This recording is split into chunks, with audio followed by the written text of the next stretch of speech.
الحمد لله الحمد لله نحمده ونستعينه ونستغفره ونؤمن به ونتوكل عليه ونعوذ بالله من شرور أنفسنا ومن سيئات أعمالنا من يهده الله فلا مضل له ومن يضلل فلا هادي له ونشهد أن لا إله إلا الله وحده لا شريك له ونشهد أن سيدنا ونبينا وشفيعنا وحبيبنا ووسيلتنا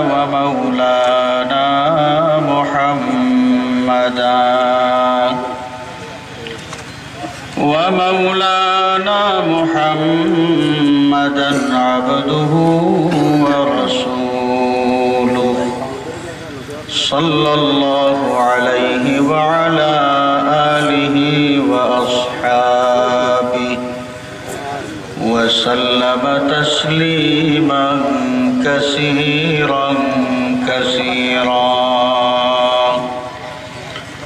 أما بعد فقد قال الله تعالى في كلامه القديم والفرقان الحميد أعوذ بالله من الشيطان الرجيم بسم الله الرحمن الرحيم وأما الجدار فكان لغلامين يتيمين في المدينة تحته كنز لهما وكان أبوهما صالحا صدق الله العظيم وصدق رسوله النبي الأمين الحبيب الكريم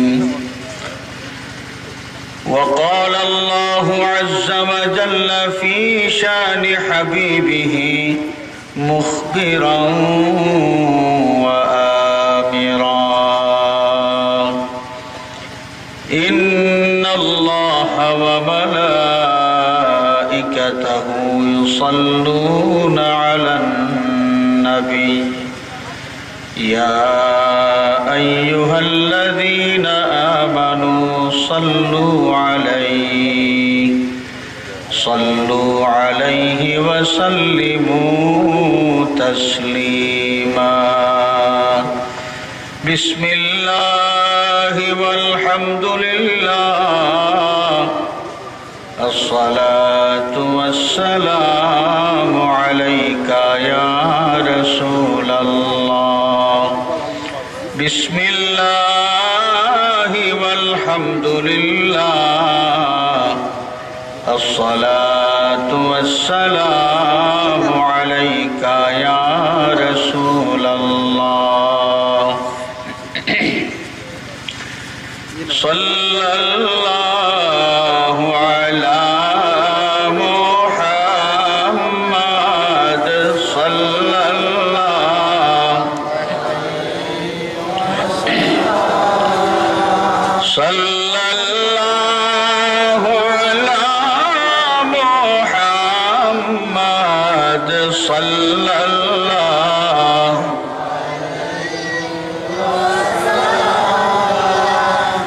बहुत जल्द पहुंचा दे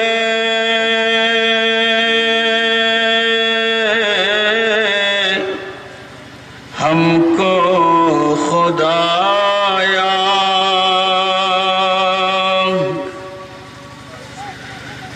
बहुत जल्द पहुंचा दे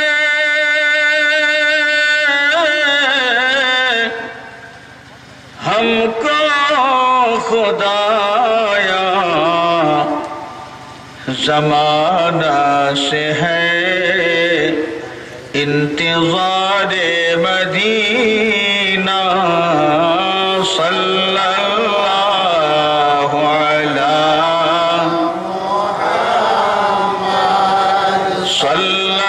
सल्लल्लाहु अलैहि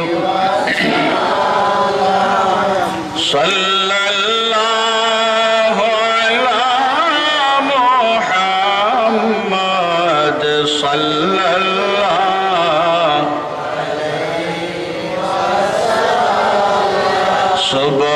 सुब्हानल्लाह वल्हम्दुलिल्लाह ला इलाहा इल्लल्लाह सुब्हानल्लाह वल्हम्दुलिल्लाह इल्लल्लाह ला इलाहा इल्लल्लाह ला इलाहा इल्लल्लाह सुब्हानल्लाह वल्हम्दुलिल्लाह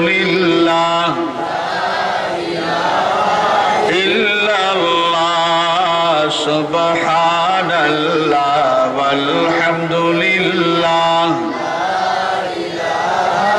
इल्लल्लाह ला इलाहा इल्लल्लाह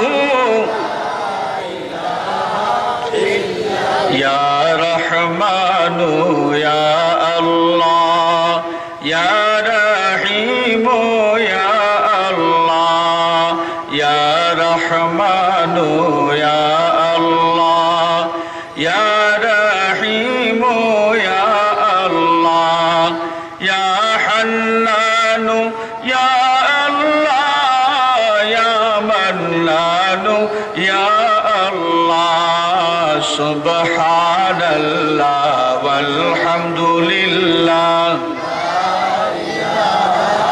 इल्लल्लाह सुब्हानल्लाह वल्हम्दुलिल्लाह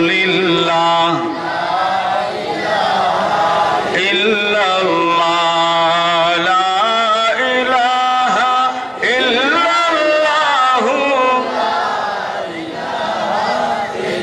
हस्बी रब्बी जल्लल्लाह मा फी क़ल्बी गैरुल्लाह नूर मोहम्मद सल्लल्लाहु ला इलाहा इल्लल्लाह सुब्हानल्लाह वल्हम्दुलिल्लाह इल्लल्लाह सुब्हानल्लाह वल्हम्दुलिल्लाह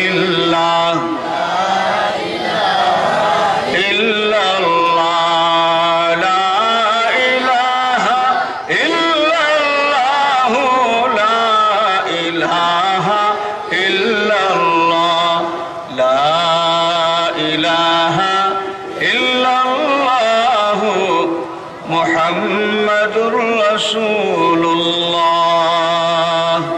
सल्लल्लाहु अलैहि वसल्लम सुब्हानक ला इल्म लना इल्ला मा अल्लमतना इन्नक अंतल अलीमुल हकीम रब्बि इश्रह ली सदरी वयस्सिर ली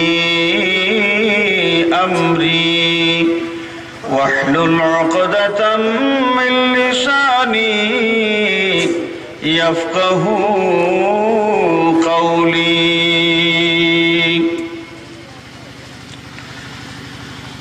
ঐতিহ্যবাহী চাঁদপুর লতিফিয়া হাফিজিয়া মাদ্রাসার বার্ষিক ওয়াজ মাহফিলের সম্মানিত সভাপতি জনাব আমির আলী সাহেব, বারাকাল্লাহু আজ্জা ওয়া জাল্লা ফি হায়াতিহি। নেহায়াত কাবিলে ইহতিরাম উলামায়ে আহলে সুন্নাত, শ্রদ্ধেয় মুরব্বিয়ান, আমার প্রিয় যুবক বন্ধুরা, সর্বস্তরের নবী প্রেমিক বিরাদরানে ইসলাম, আল্লাহ রাব্বুল আলামিনের শাহানশাহী দরবারে অসংখ্য অগণিত শুকরিয়া, যে মহান মালিক মেহেরবানি করে আমাদেরকে আজকের এই মুবারক মাহফিলে আসার এবং বসার তৌফিক দিয়েছেন, সুযোগ দিয়েছেন। আমরা সকলে উচ্চ আওয়াজে বলি আলহামদুলিল্লাহ। হাজরিন, রাত গভীর হয়ে গেছে, অনেক আলোচনা আজকের এই মাহফিলে আমরা শুনেছি। বিশেষ করে আজকের মাহফিলের সম্মানিত প্রধান মেহমান ওলি আওলাদে ওলি সাহেবজাদায়ে ফুলতলি দামাত বারাকাতুহুমুল আলিয়া আজকের মাহফিলে অত্যন্ত গুরুত্বপূর্ণ বয়ান পেশ করেছেন। আরও ওলামায়ে কেরামের কাছ থেকে আমরা আলোচনা শুনেছি। শুরু থেকে শেষ পর্যন্ত যত আলোচনা আজকের মাহফিলে হয়েছে, আল্লাহ পাক আমল করার তৌফিক প্রত্যেককে যেন দান করেন। সবাই বলি আমিন। বেশি সময় আমি বিরক্ত করব না। ভলান্টিয়ার যারা আছেন, আমি অনুরোধ করব সিন্নির ব্যবস্থা যদি থাকে সিন্নি নিয়ে আসেন। কিছুক্ষণের মধ্যেই সিন্নি বিতরণ হয়ে যাবে ইনশাআল্লাহ। হাজরিন,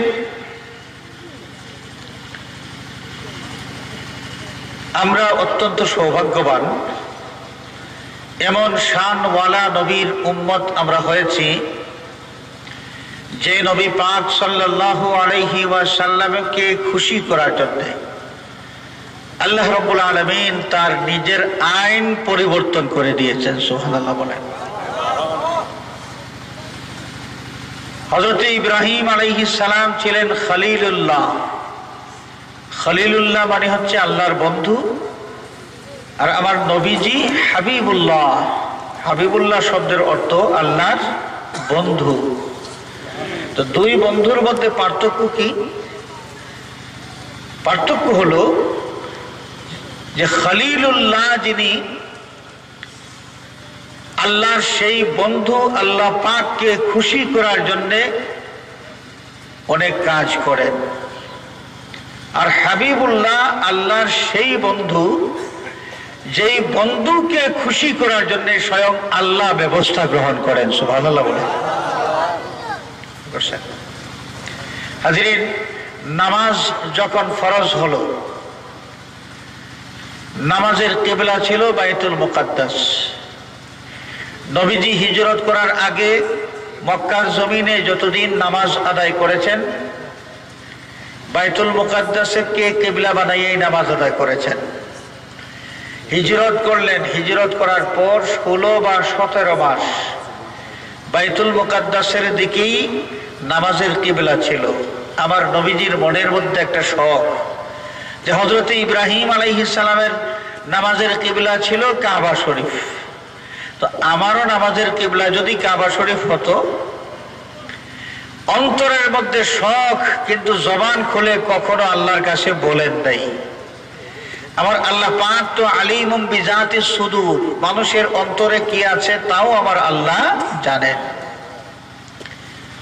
আল্লাহ রাব্বুল আলামিন তার হাবিবকে খুশি করার ব্যবস্থা গ্রহণ করলেন। সুবহানাল্লাহ বলেন।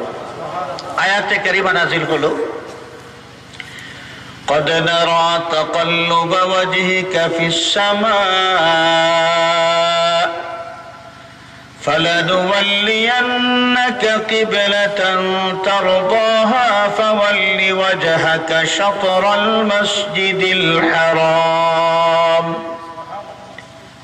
আল্লাহ রাব্বুল আলামিন ইরশাদ ফরমান, বন্ধু আমার, আমি দেখেছি আপনি আসমানের দিকে মুখ করেছেন। কিছু বলার ছিল কিন্তু বলেন নাই, আপনি না বললেও আমি সব বুঝে নিয়েছি। সুবহানাল্লাহ। বন্ধু আমার, নামাজের কিবলা যেন কাবা শরীফ হয়। কাবা শরীফ যদি নামাজের কিবলা বানায় দেয় তবে আপনি খুশি। আপনাকে খুশি করার জন্যে আমি আমার এই আইন পরিবর্তন করলাম, আর বাইতুল মুকাদ্দাসের দিকে নয়। বন্ধু আমার, যে কিবলা পাইলে আপনি খুশি, সেই কাবা শরীফকে আপনার নামাজের কিবলা বানিয়ে দিলাম। ফাওয়াল্লি ওয়াজহাকা শাতরাল মসজিদিল হারাম। এখন আপনি ওই কাবা শরীফের দিকে মুখ করে নামাজ পড়তে থাকেন। জোহরের ওয়াক্ত 4 রাকাত নামাজের 2 রাকাত আল্লাহর নবী বাইতুল মুকাদ্দাসকে কিবলা বানাইয়া আদায় করেছেন। মাঝখানে এই আয়াতে কারিমা নাজিল হলো, ফাওয়াল্লি ওয়াজহাকা শাতরাল মসজিদিল হারাম। বাকি 2 রাকাত নামাজ আমার নবীজি কাবা শরীফকে কিবলা বানাইয়া আদায় করলেন। সুবহানাল্লাহ বলেন। কেমন শানওয়ালা নবীর উম্মত আমরা। কোরআন কারীমের মধ্যে আল্লাহ রাব্বুল আলামিন ইরশাদ করেছেন, ওয়ালাসাউফা ইউতিকা রাব্বুকা ফাতারদাহ। বন্ধু আমার, দুনিয়ার জীবনে আপনার বিত্ত বৈভব অনেক কম।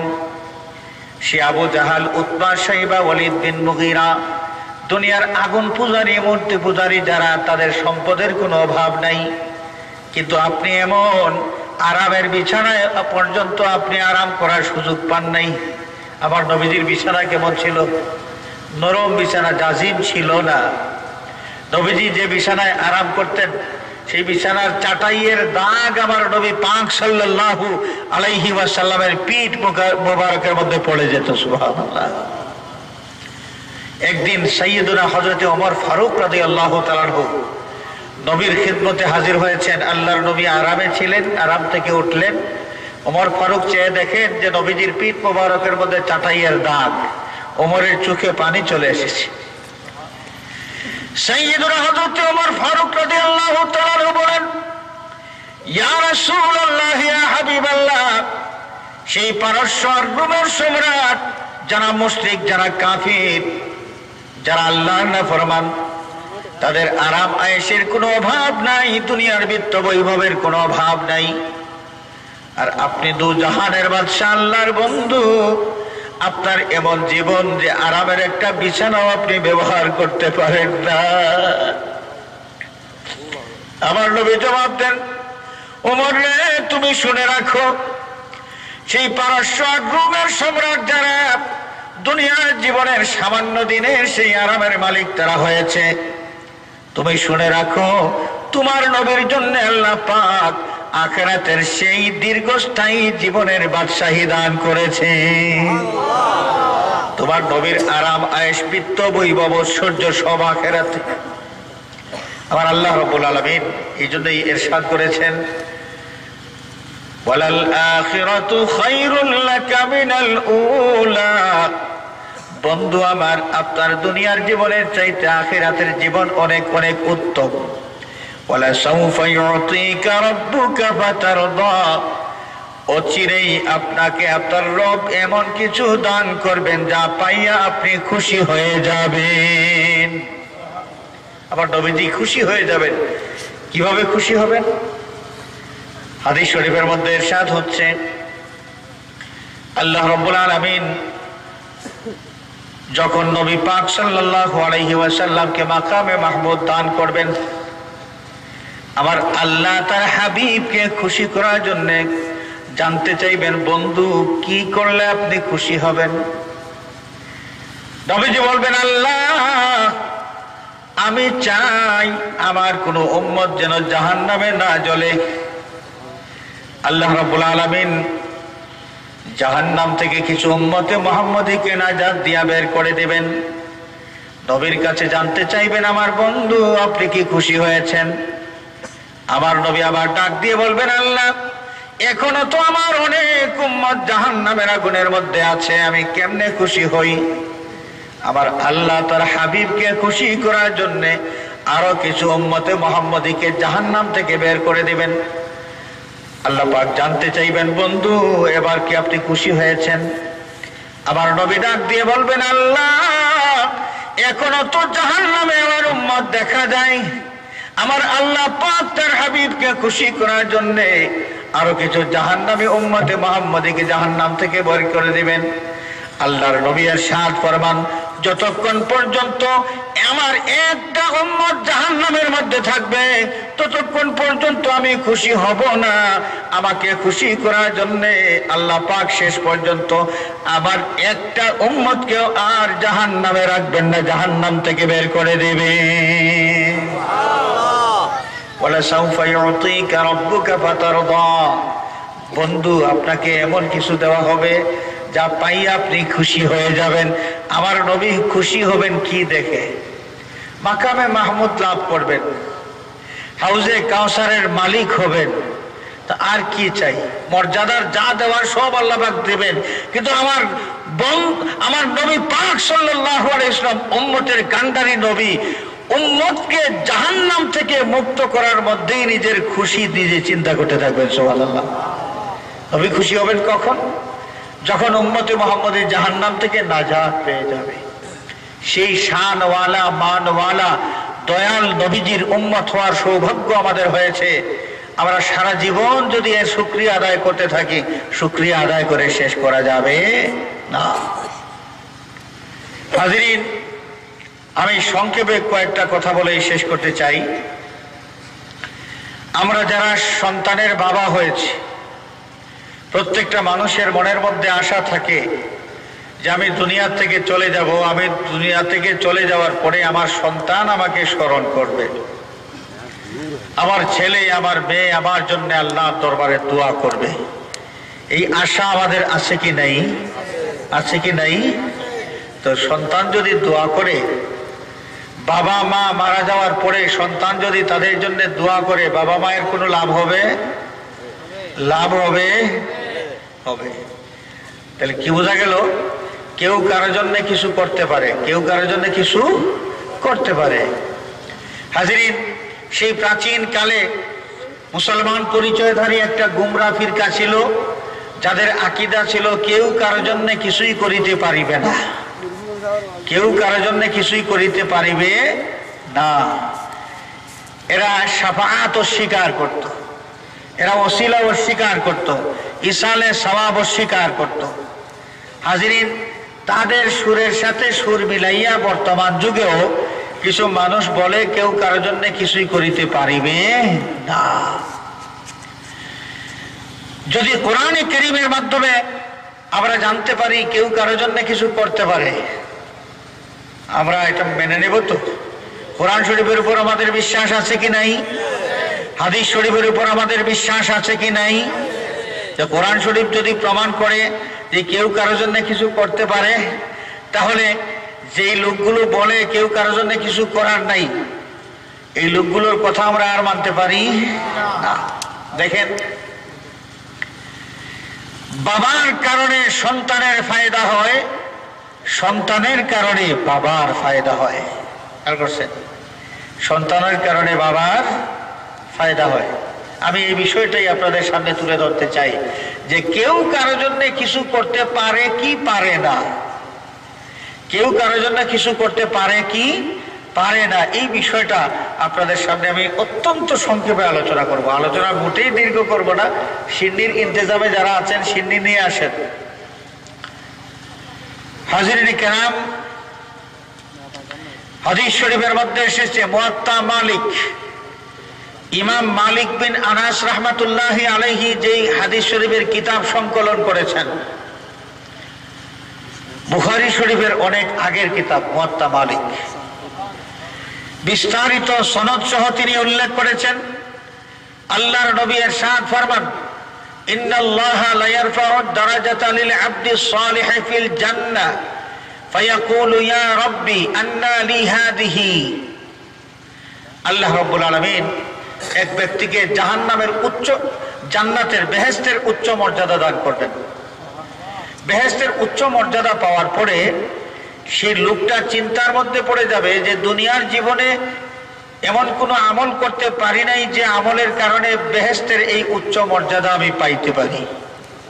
তার হিসাব মিলবে না যে আমার আমল এবং এই জান্নাতের উচ্চ মর্যাদা দুইটা মিলে না, আমার আমল দিয়া এত মর্যাদা পাওয়ার কথা নয়, আমি পাইলাম কেমনে? জান্নাতি সেই লোকটা আল্লাহ রাব্বুল আলামিনের দরবারে প্রশ্ন করবে, ইয়া রাব্বি আন্না লি হাদিহি। মালিক মাওলা, দুনিয়ার জীবনে বেহেশতের এত উচ্চ মর্যাদা পাওয়ার মতো আমল তো আমি করতে পারি নাই, তাহলে এই উচ্চ মর্যাদা কেমনে পাইলাম? আবার আল্লাহ রাব্বুল আলামিন জবাব দিবেন, বান্দারে, এই উচ্চ মর্যাদা তোমার আমলের ফলে হয় নাই, তুমি এই মর্যাদা পাওয়ার মতো আমল করতে পারো নাই, এটা সত্য। তবে এই মর্যাদা তোমাকে কেমনে দিলাম তুমি শুনো। তুমি দুনিয়া থেকে এসেছো, দুনিয়াতে রেখে এসেছো তোমার নেক সন্তান। তুমি কবরে চলে যাওয়ার পরে তোমার সেই নেক সন্তান তোমার জন্য দোয়া করেছে, ইসালে সওয়াব করেছে। সন্তান তোমাকে সওয়াব দান করেছে, তোমার আমলনামার মধ্যে সওয়াব যোগ হয়েছে। সন্তানের পক্ষ থেকে পাঠানো সেই সওয়াব তোমার আমলনামায় জমতে জমতে সওয়াবের পাহাড় হয়ে গেছে। সেই সওয়াবের বিনিময়ে আজকের জান্নাতের এই উচ্চ মর্যাদা। আমরা কি বুঝলাম?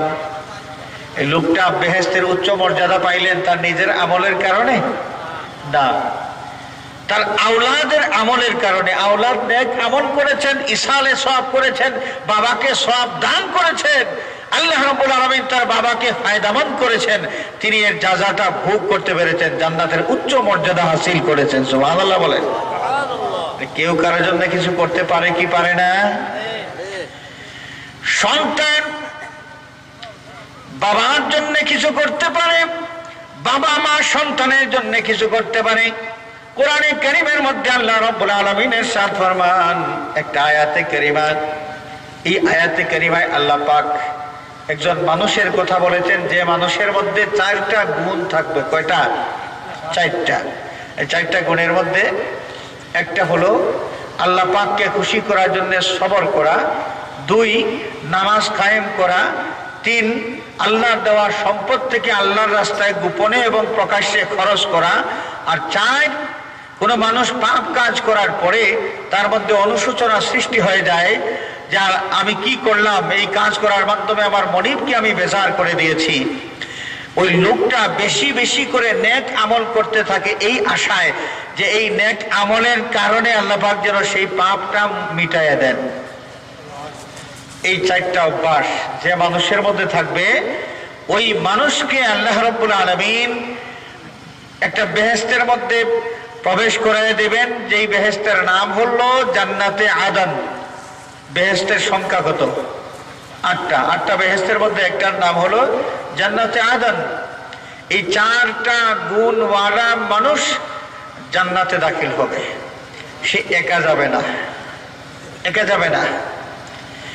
আল্লাহ রাব্বুল আলামিন কালামে পাকে ইরশাদ ফরমান, জান্নাতু আদনিন ইয়াদখুলুনাহা ওয়া মান সালাহা মিন আবাইহিম ওয়া আজওয়াজিহিম ওয়া যুররিয়াতিহিম। ওই 4টা গুণওয়ালা মানুষ জান্নাতে আদনে প্রবেশ করবে।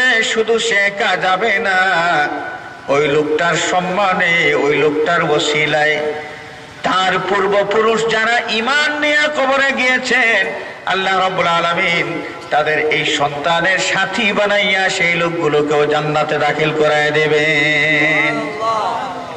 শুধু তাই নয়, এই 4টা গুণওয়ালা মানুষের সন্তান সন্ততি যদি থাকে, যারা ঈমান নিয়ে দুনিয়া থেকে বিদায় নিয়েছে, আল্লাহ রাব্বুল আলামিন ওই গুণওয়ালা মানুষটার সাথী বানাইয়া তার সন্তান সন্ততিকেও সেই জান্নাতে দাখিল করে দেবেন। আমরা কি বুঝলাম? কেউ কারোর জন্য কিছু করতে পারে কি পারে না? পারে তো।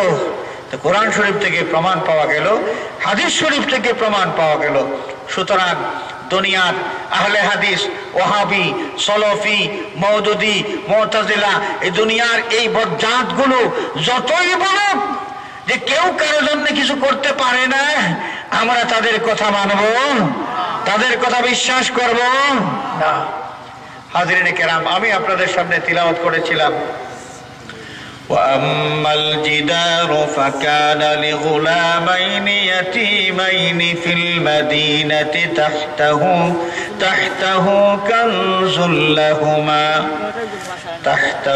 كَنْزٌ لَهُمَا وَكَانَ أَبُوهُمَا صَالِحًا। মূসা আর খাজির আলাইহিস সালাম দুইজন রওনা করলেন। মূসা আলাইহিস সালাম হযরত খাজির আলাইহিস সালামের কাছে গিয়েছিলেন ইলম শিক্ষা করার জন্য। তো অনেক কথা লম্বা হয়ে যাবে, আমি লম্বা করতে চাই না। মূসা আলাইহিস সালাম আর খিজির আলাইহিস সালাম দুইজন খিজির প্রথমেই বলেছিলেন যে মূসা, আপনি আমার সাথে থাকতে পারবেন না, আমার উল্টাপাল্টা কাজ ওটা দেখে আপনি সহ্য করতে পারবেন না। মূসা আলাইহিস সালাম ওয়াদা করেছিলেন যে ইনশাআল্লাহ আমি ধৈর্য ধারণ করে চলবো এবং আপনি যা বলবেন তা করব, আপনার উল্টামি আমি করব না। ছাত্র যারা, আমার ছাত্র ভাইদের উদ্দেশ্যে আমি বলতে চাই, মূসা আলাইহিস সালাম যিনি ইলম হাসিল করার জন্য হযরতে খাজির আলাইহিস সালামের কাছে এসেছিলেন, ইলম হাসিল করার জন্য দুইটা বিষয় তার মধ্যে তিনি ডাকবেন, তিনি ওয়াদা করেছিলেন। এর মধ্যে একটা হলো ধৈর্য ধারণ করা। পড়তে বসলে ভাল লাগে না, পড়তে বসলে ভাল লাগে না, মাঝে মাঝে হয় না যে ভাল লাগে না, যখনই আসবে তখন মনের বিরুদ্ধে নিজের পাঠে মনোযোগ দিয়ে থাকতে হবে। ভাল লাগে না বললে চলবে না, ধৈর্য ধারণ করে পড়াশোনা করতে হবে। দুই, উস্তাদের আনুগত্য করতে হবে। উস্তাদের আনুগত্য ছাড়া কখনো কোনো ছাত্র জ্ঞানী হইতে পারে না। এই দুইটা বিষয় আমাদের মনে যেন থাকে। নবী মূসা আলাইহিস সালাম ওয়াদা করেছেন যে আমি তো আপনার কাছ থেকে ইলম হাসিল করতে এসেছি, তো এই জন্যে প্রয়োজন হলো ধৈর্য ধারণ করা। আমি ধৈর্য ধারণ করতে রাজি আছি এবং আপনি যা বলবেন আমি তা করব, আপনার নাফরমানি আমি করব না। রওনা দিয়েছেন, মাঝখানে অনেক কাহিনী ঘটলো। হযরতে খাজির আলাইহিস সালাম এক মাঝি তাদেরকে নদী পার করে দিল। গরিব মানুষ, এই খেয়ার পারাপারের মাধ্যমে সামান্য টাকা ইনকাম করে, এটাই তার আয়ের ব্যবস্থা। ওনাদের কাছ থেকে একটা টাকাও নেয় নাই, সম্মান করেছে। এমনিতে অন্য মানুষের কাছ থেকে টাকা নেয়, মূসার খিজিরের কাছ থেকে টাকা নেই নাই। নদীর ওই পারে গিয়া ওই লোকটার নৌকা তিনি ফুটা করে দিলেন, নৌকার তলা ভেঙে দিলেন। মূসা আলাইহিস সালাম বললেন, এটা কি করলেন? লোকটা এত সুন্দর ব্যবহার করলো, টাকা পয়সাও দিল না, সম্মান করলো, নদী পার করে দিল, আর গরিব মানুষের নৌকাটা আপনি ভেঙে দিলেন। খিজির আলাইহিস সালাম বলেন, এই জন্যই তো বলেছিলাম, قال ألم أقل لك إنك لن تستطيع معي صبرا, আমি তো আগেই বলেছিলাম আপনি আমার সাথে ধৈর্য ধারণ করে থাকতে পারবেন না। মূসা আলাইহিস সালাম চুপ করে গেলেন, আর কোনো কথা বলেন নাই। তারপর ছোট্ট ছেলেরা, মাসুম বাচ্চারা খেলাধুলা করতেছে, হঠাৎ করে একটা বাচ্চাকে ধরে একটা ঘুষি দিলেন, সাথে সাথে বাচ্চাটা মারা গেল। এবারে মূসা আলাইহিস সালাম তো আবার জেগে উঠেছেন, এটা কি করলেন? নিষ্পাপ একটা বাচ্চা, ও কারণে তাকে আপনি হত্যা করলেন, এটা কি করলেন? খিজির আলাইহিস সালাম আবার বললেন, দেখেন আমি আগেই বলেছিলাম আপনি পারবেন না। মূসা আলাইহিস সালাম চুপ মেরে গেলেন। একটা গ্রামে গেলেন, গ্রামে যাওয়ার পরে ওই গ্রামের প্রত্যেকটা বাড়িতে গেলেন এবং বললেন, আমরা মুসাফির, খাবার দাবার সঙ্গে যা ছিল সব শেষ হয়ে গেছে, এখন আপনারা যদি আমাদেরকে মেহমান হিসেবে কবুল করেন। গ্রামের এক প্রান্ত থেকে আরেক প্রান্ত পর্যন্ত প্রত্যেকটা বাড়িতে তারা গেলেন এবং এই প্রস্তাব দিলেন, এই কথাটা বললেন। পুরা গ্রামের কোনো মানুষ তাদেরকে মেহমান হিসেবে কবুল করে নাই। মেজাজটা তো খারাপ হয়ে গেছে। মন খারাপ করে যখন তারা এই গ্রাম থেকে বের হয়ে আসতেছে, রওনা দিয়েছেন, তখন হঠাৎ করে দেখা যায় রাস্তার পাশে ওই গ্রামেরই একটা বাড়ির দেওয়াল ভেঙে পড়ে যাবে অবস্থা। খিজির আলাইহিস সালাম ডাক দিয়ে বলেন, নবী মূসা আসেন, ওই দেওয়ালটা আমরা একটু মেরামত করে দেই। মূসা আলাইহিস সালাম এবারে আবার বললেন যে দেখেন আপনার উল্টাপাল্টা কাজ, ওই গ্রামের একটা মানুষ আমাদেরকে মেহমান হিসেবে কবুল করলো না, আর আপনি মাগনা তাদের একটা দেয়ালে কাজ করবেন। কিছু টাকা পয়সাও যদি নিতেন তাও তো হইতো, কিছু খাইতে পারতাম আমরা। টাকা পয়সারও কোনো বন্দোবস্ত নাই, কিছুই নাই, মাগনা আপনি কাজ করে দেবেন। খিজির আলাইহিস সালাম বলেন, আপনি চুপ থাকেন, আপনি আগেই বলেছিলাম ধৈর্য ধারণ করতে পারবেন না। মূসা আলাইহিস সালাম চুপ থাকলেন এবং খিজিরকে যে বলেছিলেন যে আপনার আনুগত্য আমি করব, যা বলবেন তা আমি শুনবো। খিজির বলেছেন আসেন কাজ করি। মূসা আলাইহিস সালাম দেয়ালের এই সংস্কার কাজে যোগ দিলেন, কাজ করলেন, দেয়াল ঠিক হয়ে গেল। তারপর এক পর্যায়ে হযরতে খাজির আলাইহিস সালাম ব্যাখ্যা করে বুঝাই দিলেন যে নবী মূসা, আমার উল্টাপাল্টা কাজ দেখে আপনার মন খারাপ হয়েছিল, কেন আমি কাজগুলো করেছি এখন আপনি শুনেন। তিনি ব্যাখ্যা দিয়েছিলেন। তো ওই দেয়ালটা নির্মাণ করলেন কেন, এই প্রসঙ্গে কোরআনে কারীমের মধ্যে এসেছে ওয়া আম্মাল জিদারু ফাকানা লিগুলামাইনি ইয়াতীমাইনি ফিল মাদিনাতি তাহতাহু কানজুল লাহুমা ওয়া কানা আবুহুমা সালিহা। এই দেওয়ালের মালিক ছিল দুইটা এতিম বাচ্চা। এতিম বাচ্চাদের জন্য তাদের বাবা কিছু সম্পদ এখানে গোপন করে রেখেছিলেন, কারণ সম্পদ যদি এতিম বাচ্চাদের হাতে নগদ দিয়ে যান, এরা দেখে শুনে সম্পদ রক্ষা করতে পারবে না, আর সমাজের এই ঠকবাজ লোকগুলো এদেরকে ঠকাইয়া সব মাল নিয়ে যাবে। এই দুইটা এতিম বাচ্চার বাবা দুনিয়ার থেকে বিদায় নেওয়ার আগে যখন তিনি বুঝতে পেরেছিলেন আমি দুনিয়ায় আর থাকবো না, দুনিয়ার জীবন আমার শেষ হয়ে যাবে, যখন দুইটা এতিম বাচ্চার কথা স্মরণ হয়েছে, বাচ্চাগুলো ছোট্ট ছোট্ট, এদের জন্য কিছুই করা গেল না। আল্লাহর বান্দা আল্লাহ রাব্বুল আলামিনের কাছে ফরিয়াদ করলেন, আল্লাহ আমি দুনিয়া থেকে চলে যাব, আবার দুইটা বাচ্চাকে তোমার হাওলা করে গেলাম, আমার বাচ্চাগুলোকে তোমার হাওলা করে গেলাম। আয় আল্লাহ, আমার বাচ্চাদের জন্য কিছু সম্পদ আমি রেখে যাচ্ছি, সেই সম্পদগুলো তোমার হাওলা করে গেলাম, আমার বাচ্চাগুলো বড় হলে পরে এই সম্পদগুলো তাদের হাতে তুমি উঠাইয়া দিও। ওয়া কানা আবুহুমা সালিহা। এই লোকটা ছিলেন নেককার মানুষ। মানুষ কেমন ছিলেন? নেককার মানুষ। আল্লাহ রাব্বুল আলামিন তার এই মহব্বতের বান্দা নেক মানুষের ফরিয়াদ কবুল করেছিলেন, এবং এই নেক বান্দার খাতিরে, তার ওসিলায়, তার সম্মানে তার সন্তানদের যেই সম্পদ, সেই সম্পদ হেফাজতের ব্যবস্থাও গ্রহণ করেছিলেন। সুবহানাল্লাহ বলেন। দেয়াল ভেঙে পড়লে দেয়ালের নিচে লুকায়িত সম্পদ বের হয়ে আসতো, এবং সমাজের লোকজন, দুষ্ট মানুষজন এগুলো লুটপাট করে নিয়ে যেত। আল্লাহ রাব্বুল আলামিন এতিম বাচ্চাদের বাবার খাতিরে, এতিম বাচ্চাদের বাবার খাতিরে এই বাচ্চাদের মাল হেফাজতের ব্যবস্থা করলেন মূসা আর খাজির আলাইহিস সালামের মাধ্যমে। সুবহানাল্লাহ বলেন। আমরা কি বুঝলাম? বাবার কারণে সন্তানের ফায়দা হলো, বাবার কারণে সন্তানের ফায়দা হলো। হাজিরিন, আমরাও আমাদের সন্তান সন্ততির জন্য যদি দোয়া করি, আমরা তো সন্তানের চিন্তায় বাসি না, হায় হায় আমার 3 ছেলে, ছেলেদের জন্য বাড়ির জায়গা নাই, এই নাই সেই নাই, কত কিছু বোঝা যায় যে এই বাপ মনে হয় সন্তান এবং তার এই বংশধরের সবার সব ব্যবস্থা মনে হয় করবেন। ব্যবস্থা আমরা করব, কিন্তু মূল যে বিষয় সেটা হলো আল্লাহর হাওলা করে যেতে হবে। আল্লাহর হাওলা করে যদি না যান, আমার নিজের চোখের দেখা বাবা অনেক সম্পদ তার সন্তানের জন্য রেখে গিয়েছেন। বাবা মারা যাওয়ার পরে সন্তান জমিন বিক্রি করতে শুরু করেছে, বিক্রি করতে করতে করতে করতে ভিটা ছাড়া আর কিছুই নেই। আমার নিজের চোখের দেখা, ভিটা ছাড়া আর কিছুই নাই। কোনো কাজ হয়েছে? ওই বাবা তো সন্তানের জন্য সম্পদ রেখে গিয়েছিলেন। আপনি সম্পদ রেখে যাবেন, তবে মূল যে বিষয় সেটা হলো আল্লাহর হাওয়ালা করে যেতে হবে। আল্লাহ আমার বাচ্চাকে তোমার হাওয়ালা করলাম, আল্লাহর হাওয়ালা করে যান। কিছু যদি নাও রেখে যেতে পারেন, দেখবেন কিছুদিনের মধ্যেই আল্লাহ পাক আপনার সন্তানের দিন বদলায় দিয়েছেন, তার দুর্দিন আর থাকবে না, সুদিন চলে আসবে। খেয়াল করছেন? আমি আর কথা দীর্ঘায়িত করব না, কষ্ট হচ্ছে সকলের, গভীর রাত।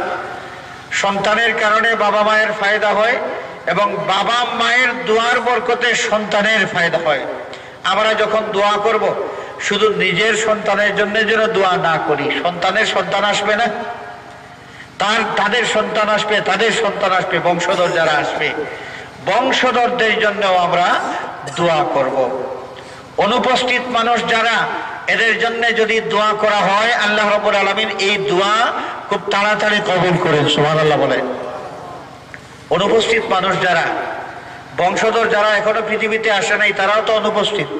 এবং আমরা আজকে এই মাহফিলে যারা আছি, মাহফিলের বাইরে তো অনেক মানুষ আছে, আমরা তাদের জন্য যদি দোয়া করি, কেউ আপনার কাছে দোয়া চায় নাই, তারপরেও যদি আপনি দোয়া করেন তাহলে আল্লাহ রাব্বুল আলামিন এই দোয়া খুব তাড়াতাড়ি কবুল করবেন। হাদিস শরীফের মধ্যে এসেছে, আমার নবী পাক সাল্লাল্লাহু আলাইহি ওয়াসাল্লাম ইরশাদ ফরমান, যে সমস্ত মানুষ অনুপস্থিত মানুষের জন্য আল্লাহর দরবারে দোয়া করে, ফেরেশতারা আল্লাহর দরবারে সুপারিশ করতে থাকেন যে আয় আল্লাহ, তোমার এই বান্দার এই দোয়া তুমি কবুল করে নাও। সুবহানাল্লাহ বলে। আল্লাহর নবী হযরত ইব্রাহিম আলাইহিস সালাম কাবা শরীফ নির্মাণ করার পরে আল্লাহর দরবারে দোয়া করলেন, রব্বানা তাকাব্বাল মিন্না ইন্নাকা আনতাস সামিউল আলিম। তারপর আরেকটা অংশ, রব্বানা ওয়াবআস ফীহিম রাসূলাম মিনহুম ইয়াতলু আলাইহিম আয়াতিকা ওয়া ইউআল্লিমুহুমুল কিতাবা ওয়াল হিকমাতা ওয়া ইউযাক্কিহিম। আল্লাহ, এই মক্কার বাসিন্দা যারা হবে, যখন তিনি দোয়া করেন তখন ইসমাইল আলাইহিস সালাম বিয়ে শাদীও করেন নাই, এবং একমাত্র সন্তান হযরত ইসমাইল আলাইহিস সালাম, তিনি মক্কার বাসিন্দা। অথচ ইব্রাহিম আলাইহিস সালাম দোয়া করলেন, রব্বানা ওয়াবআস ফীহিম রাসূলাম মিনহুম, আল্লাহ তাদের মধ্যে, তাদের মধ্য থেকেই একজন রাসূল তুমি প্রেরণ করবে, যে রাসূল তোমার কালাম তাদেরকে তিলাওয়াত করে শোনাবেন, তাদেরকে ব্যাখ্যা করে তোমার কালাম বুঝাই দিবেন এবং আমল করে দেখায় দিবেন। সুবহানাল্লাহ। ইব্রাহিম আলাইহিস সালাম দোয়া করলেন। আমার নবীজি হাদিস শরীফের মধ্যে বলেছেন, আনা দাওয়াতু ইব্রাহিম ওয়া বাশারাতু ঈসা ওয়া রুইয়া উম্মি। নবীজি ইরশাদ ফরমান, আমি পৃথিবীতে এসেছি, আমার দুনিয়ার আগমনটা হলো হযরত ইব্রাহিম আলাইহিস সালাতু ওয়াস সালামের দোয়া। ইব্রাহিমের দোয়ার ফসল হচ্ছে আমি এই পৃথিবীতে আগমন করেছি। ইব্রাহিম আলাইহিস সালাম কত আগে দোয়া করেছেন, কত আগে, আর আমার নবীজি পৃথিবীতে আগমন করলেন কত পরে। হাজিরিনে কিরাম, কিতাবের মধ্যে এসেছে হযরত ইব্রাহিম আলাইহিস সালাতু ওয়াস সালাম তার বংশধরের জন্য আল্লাহর দরবারে দোয়া করেছিলেন, এই জন্য আল্লাহ পাক তার দোয়া কবুল করেছিলেন। সুবহানাল্লাহ বলেন। দোয়া কবুল করেছে। আমরাও নিজের সন্তানের জন্যই দোয়া করব না, বরং সন্তানের সন্তান বংশধর যারা আছে তাদের জন্য দোয়া করব, এবং অনুপস্থিত মানুষ যারা আছে এদের সকলের জন্যও আমরা দোয়া করব, তবেই দোয়া তাড়াতাড়ি কবুল হবে। আল্লাহ রাব্বুল আলামিন আমাদের সকলকে সুন্দরভাবে, শান্তিপূর্ণভাবে আল্লাহর ইবাদত বন্দেগী করার তৌফিক যেন দান করেন। সবাই বলি আমিন। সহি ঈমান আর আকীদা নিয়া, মকবুল আমল নিয়া আমাদের দুনিয়ার জীবন যেন যাপন করতে পারি। সবাই বলি আমিন। মেহেরবানি করে আল্লাহ পাক যাদেরকে আওলাদ দান করেছেন, আওলাদেরা যেন নেক হয়, আওলাদ যেন এমন হয় যে আওলাদের কারণে, যে আওলাদের ওসিলায় কবরে যাওয়ার পরেও শান্তি পাওয়া যাবে এবং হাসরের ময়দানেও মুখ উজ্জ্বল হবে, হাসরের ময়দানেও মুক্তির পথ পাওয়া যাবে। ওয়া আখিরু দাওয়ানা